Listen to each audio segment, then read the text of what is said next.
കേൾക്കാനും ആയുസിനു വേണ്ടി ഉറക്കെ പ്രാർത്ഥിച്ചുകൊള്ളുക. ആയുഷ്മാൻ ഭവ. കണ്ടല്ലോ, റെഡി. ശരി, അത് ക്ലിയർ ആയിട്ട് അതുപോലെ അങ്ങ് എടുത്തോ. ഇങ്ങനെയാടാ നരേന്ദ്രപ്രസാദിനെ കാണിക്കുന്ന. എടാ, ആദ്യം കൈകളുടെ സംഭവം ഉണ്ട്. ആ കൈകളുടെ ആക്ഷൻസ് എടുത്ത്. കൊള്ളാം. എല്ലാം തന്നെയും കൂടെ വിളിച്ചിഞ്ഞ് കേട്ട് നിന്റെ നെഞ്ചി കയറിയിരുന്ന് പൊങ്കാലയിടും. ഇങ്ങനെയാടാ നരേന്ദ്രപ്രസാദ്. കുഴപ്പമില്ല. ഇപ്പം നരേന്ദ്രപ്രസാദ് സാറിനെ എല്ലാവർക്കും പഠിക്കാം. നിനക്ക് നാരങ്ങ പുഴി അറിയാമോ? അതറിഞ്ഞാൽ മതി. ഈ 2 നാരങ്ങ അസലായിട്ടൊന്ന് പുഴിഞ്ഞ് നല്ല രീതിയിൽ പുഴിഞ്ഞ് നല്ല നീര് വരണം ആദ്യം തന്നെ. ഇനി നാരങ്ങ തറയിലിട്ടിട്ടോ. പുഴിച്ചിൽ നിർത്തരുത്. കൈ സൈഡുകളിലേക്കാക്കി പുഴിയൂ. കറക്റ്റ്. ഇനി വെട്ടുവലിന്റെ അസുഖം കൊടുക്കൂ. വെട്ടുവലി അത് തന്നെ. നാരങ്ങ എറിഞ്ഞ് പിടിക്കൂ. അത് തന്നെ. ഇനി അസലായിട്ട് എല്ലാരും കൊഞ്ഞണം കുത്തു. അത് തന്നെ. ഡയലോഗ്. വയനാട് ഓലമ്മ നെട്ട് വളർന്ന് ചോരവണ പുഴകറിലെ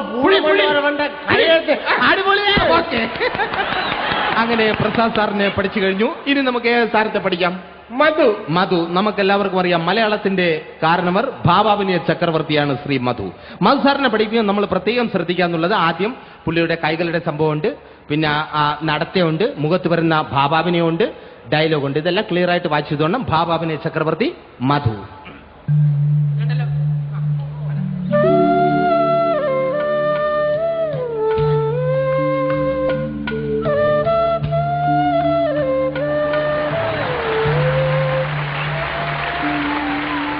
ഇങ്ങനെ വന്നിട്ട് മുഖത്ത് വരുന്ന ഭാവാഭിനയം വളരെ ക്ലിയർ ആയിട്ട് ശ്രദ്ധിച്ചോണം കേട്ടാ. കണ്ട വന്നിറങ്ങണ കണ്ട വന്നിറങ്ങിയത് കണ്ട. ഇങ്ങനെ വന്നതിന് ശേഷം ഇനി ഡയലോഗ്. രാഘവ, എനിക്ക് നിന്നോട് ചില കാര്യങ്ങൾ ചോദിക്കാനുണ്ട്. ആ കല്യാണിയമ്മയുടെ മകൾ രാജലക്ഷ്മിയുമായി നിനക്കെന്താടാ ബന്ധം? ചോദിച്ചത് കേട്ടില്ലേ? പ്രേമമൊന്നും മണ്ണാങ്കട്ടെന്നും പറഞ്ഞ് അവളുടെ പുറകെ നടന്നിട്ട് ഒടുവിലെല്ലാം കഴിഞ്ഞപ്പോൾ നിനക്കവളെ വേണ്ടതായി. ഇല്ലടാ പട്ടി, പൊക്കോന്റെ മുമ്പിന്ന് പോകാൻ എന്ന് പറഞ്ഞതിന് ശേഷം കുറച്ച് ഭാവാഭിനയം സൈഡിൽ നിന്ന് വാരി വിതറണം. ഇങ്ങനെ പോകാൻ കണ്ട, സൈഡിൽ നിന്ന് കുറച്ച് വാരി വിതറിയിട്ട് പോകണം. Okay, ready, action. മധുസാറിനെ എടുക്കാം. ഇങ്ങനെടാ മധുസാറ് തവളച്ചാട്ടോ. ക്ലിയർ ആയിട്ട് മധുസാറിനെ എല്ലാവർക്കും പഠിക്കാന്നുള്ളതാണ്. നിനക്ക് സൈക്കിളിൽ വിട്ടാൽ അറിയാമോ? കൈകൊണ്ട് സൈക്കിളിൽ വിട്ടാൽ അതറിഞ്ഞാൽ മതി. കൈകൊണ്ട് സൈക്കിളിൽ വിട്ടിക്കും. അപ്പം മധുസാറിന്റെ പിന്നെ ഭാവാഭിനയത്തിന്റെ പകുതി വരും. കൈകളുടെ സംഭവം എല്ലാം റെഡിയാവും. ആക്ഷൻ. ബ്രേക്ക്. തിരിച്ചു കിറക്കൂ. കറക്റ്റ്. ഇപ്പൊ മധുസാറിന്റെ കൈകളുടെ സംഭവം ഏകദേശം റെഡിയായി കഴിഞ്ഞു.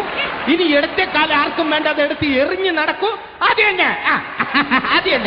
ഇനി കറക്റ്റായിട്ട് വേണ്ടത് ഭാവാഭിനയാണ്. അതിന് മുമ്പ് ഈ ബൗൾക്കം വായിലോട്ടിട്ട് ചവച്ചോ, തിന്നിറക്കരുത്, തൊണ്ടേ കുരുങ്ങി ചത്തുപോകും. ഇനി മെയിനായിട്ട് വേണ്ടത് ഭാവാഭിനയം. ഈ സാധനം അത് വരാൻ വേണ്ടിയിട്ട് വേറൊന്നും വേണ്ട. നീ ഡയലോഗ് പറയാനായിട്ട് റെഡിയായിരുന്നോ? ഇപ്പൊ ഭാവാഭിനയം മുഖത്ത് പൊട്ടി വിരിയുന്നത് നമുക്ക് ശ്രദ്ധിക്കാം. Ready, action. തുമ്മരുത്. തുമ്മരുത്.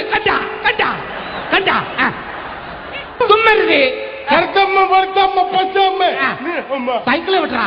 നിന്നെ കട്ടിയാക്കി തുമ്മരുത്. അടി. ഈ കടാപ്പുറത്ത് മണ്ണ് തുമ്മരുത്. അടി. അങ്ങനെ ഭാവാഭിനയ ചക്രവർത്തി മധുസാറിനെ പഠിച്ചു കഴിഞ്ഞു. ഇനി നമുക്ക് ഏത് താരത്തെ പഠിക്കാം? മമ്മൂട്ടി.